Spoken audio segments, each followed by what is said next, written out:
Doctor Shama Muhammad. Rahul ഗാന്ധിയെ തുടർച്ചയായി സംസാരിക്കാൻ അനുവദിച്ചില്ല, 8 എംപിമാരുടെ സസ്പെൻഷൻ, അതുപോലെ തന്നെ വനിതാ എംപിമാരെ അവഹേളിക്കുന്ന തരത്തിലുള്ള പെരുമാറ്റം, ഇങ്ങനെ തുടങ്ങി ധാരാളം കാര്യങ്ങൾ, നിരവധി ആക്ഷേപങ്ങളും ആരോപണങ്ങളും ലോക്സഭാ സ്പീക്കർക്കെതിരെ പ്രതിപക്ഷം ഉന്നയിക്കുകയാണ്. അതുകൊണ്ട് സ്പീക്കറെക്കെതിരെ അവിശ്വാസ പ്രമേയത്തിന് നോട്ടീസ് നൽകിയിരിക്കുകയാണ് പ്രതിപക്ഷം. 2 ആഴ്ചത്തെ സമയമുണ്ട് ഈ പ്രമേയം സഭയിൽ വരുന്നതിന് വേണ്ടി. അത്രയും കാലം ചെയറിൽ നിന്ന് മാറി നിൽക്കാൻ ഓം ബിർള തീരുമാനിച്ചിരിക്കുന്നു. പക്ഷേ പ്രതിപക്ഷത്തിൻ്റെ പ്രധാനപ്പെട്ട ഈ വിഷയത്തിലെ ആക്ഷേപം എന്താണ്? ഇവിടെ ബജറ്റിൻ്റെ ചർച്ചകൾ നടക്കുകയാണ്. ആ ബജറ്റ് ചർച്ചകൾക്ക് ശേഷം മറ്റു വിഷയങ്ങൾ സംസാരിക്കാനുള്ള അവസരം നൽകാം എന്നൊരു തീരുമാനം എടുത്തതാണ്. എന്തുകൊണ്ടാണ് ഈ കാര്യങ്ങൾ പ്രതിപക്ഷം അംഗീകരിക്കാത്തത്? ഗോപി, നിങ്ങളൊരു കാര്യം പറഞ്ഞു, ഇന്ന് ആരോപണങ്ങളാണ് ഓം ബിർളന്റെ എതിരെ ആയിട്ട് ഞങ്ങൾ അവിശ്വാസ പ്രമേയത്തിൽ ഇട്ടത്. ആരോപണങ്ങളല്ല, ഇതെല്ലാം സത്യമാണ്, വസ്തുതകളാണ്. അന്ന് മനസ്സിലാക്കണം, പ്രതിപക്ഷ നേതാവ് രാഹുൽ ഗാന്ധി സംസാരിക്കാൻ പോകുമ്പോൾ രാഹുൽ ഗാന്ധി ഒരു ബുക്ക് എടുത്ത് അതിൻ്റെ ഒരു ജനറൽ നരവാനയുടെ കോട്ട് ചെയ്തു. നരവാന എന്ന് പറഞ്ഞാൽ വയലിൽ നടക്കുന്ന ഒരു വ്യക്തിയല്ല, ഞങ്ങളെ former army general, chief of staff. അപ്പൊ അദ്ദേഹം എഴുതിയൊരു ബുക്കിൽ നിന്നാണ് ഇത് കോട്ട് ചെയ്തത്. അത് ഓം ബിർള വന്ന്, അതും ഓം ബിർള എങ്ങനെയാ പറയുന്നത്, you can talk, stop talking.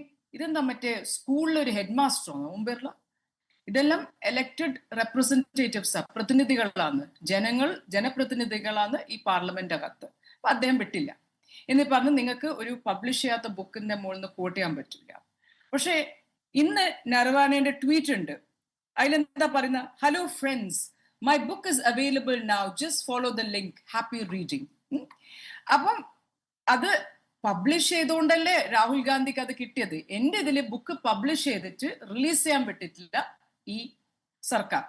അപ്പോൾ പബ്ലിഷ് ചെയ്ത ബുക്കിൽ നിന്ന് അദ്ദേഹം സംസാരിക്കുമ്പം എനിക്കറിയേണ്ടത്, നിഷികാന്ത് ദൂബെ അതിന്റെ ശേഷം ഒരു 3 ബുക്കെന്ന് പറഞ്ഞിട്ടുണ്ട് വാക്കുകൾ. അത് എക്സ്പെൻഡ് ചെയ്തിട്ടില്ല സ്പീക്കർ. രാഹുൽ ഗാന്ധിനെ എക്സ്പെൻഡ് ചെയ്തു സ്പീക്കർ. എന്താ നടന്നുകൊണ്ടിരിക്കുന്നത്? എവിടെയാ ജനാധിപത്യം? നമ്മൾ ചോദിക്കുന്നത് പറഞ്ഞാൽ എവിടെയാ ജനാധിപത്യം? എന്നാൽ നിഷികാന്ത് ദൂബെനെ സംസാരിക്കാൻ വിടാൻ പാടില്ല. നിഷികാന്ത് ദൂബെ പറഞ്ഞത് എക്സ്പെൻഡ് ചെയ്യാനായിരുന്നു സ്പീക്കർ, അത് എക്സ്പെൻഡ് ചെയ്തില്ല. ഇത് പ്രതിപക്ഷ നേതാവാണ്. പ്രതിപക്ഷ നേതാവിനെ നിങ്ങൾ പാർലമെന്റിൽ സംസാരിക്കാൻ വിടുന്നില്ല. 2ാമത്തെ ദിവസവും രാഹുൽ ഗാന്ധി ട്രൈ ചെയ്തു, പക്ഷെ എന്നാലും വിട്ടില്ല. അപ്പൊ ഈ സ്പീക്കർ എന്ന് പറയുന്ന പാർട്ടിസാണ്. പിന്നെ അതിന്റെ മേലെ ഇദ്ദേഹം എന്താ പറയുന്നത്, ഈ സ്ത്രീകൾ ഞങ്ങള് പ്രധാനമന്ത്രിനെ സംസാരിക്കാൻ വിട്ടില്ല പാർലമെന്റിൽ, ലോക്സഭയിൽ. എന്തുകൊണ്ടാണ് ഈ ഞങ്ങളെ സ്ത്രീകൾ പോയി ആക്രമിക്കുമ്പോൾ? എന്താ പറയുന്നത്? ഏത് സ്ത്രീയാ പോയി ആക്രമിക്കാൻ പോകുന്ന പ്രധാനമന്ത്രി? ഞങ്ങളെ ഇന്റഗ്രിറ്റിയല്ലേ ഇത് ക്വസ്റ്റ്യൻ ചെയ്യുന്നത്? ലോകത്തെവിടെയായാലും ഏത് സമയത്തും 24 വാർത്തകളും ഓഗ്മെന്റഡ് റിയാലിറ്റി പാക്കേജുകളും എക്സ്പ്ലെയിനറുകളും വിശദമായി കാണാൻ ഞങ്ങളുടെ യൂട്യൂബ് ചാനൽ നിങ്ങൾക്ക് സബ്സ്ക്രൈബ് ചെയ്യാം.